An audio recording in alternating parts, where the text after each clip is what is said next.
पाकिस्तानी अवाम को फिशिंग मुहिम और जाली ईमेल्स के जरिए एक बार फिर से निशाना बनाने का इंकशाफ हुआ है।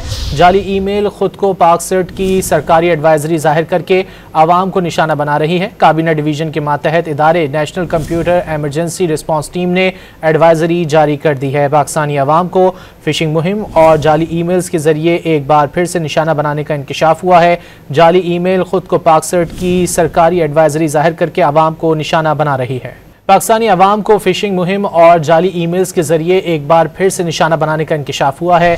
जाली ईमेल खुद को पाकसेर्ट की सरकारी एडवाइजरी जाहिर करके अवाम को निशाना बना रही है। काबीना डिवीजन के मातहत इदारे national computer emergency response team ने एडवाइजरी जारी कर दी है। पाकिस्तानी अवाम को फिशिंग मुहिम और जाली ईमेल्स के जरिए एक बार फिर से निशाना बनाने का इंकशाफ हुआ है।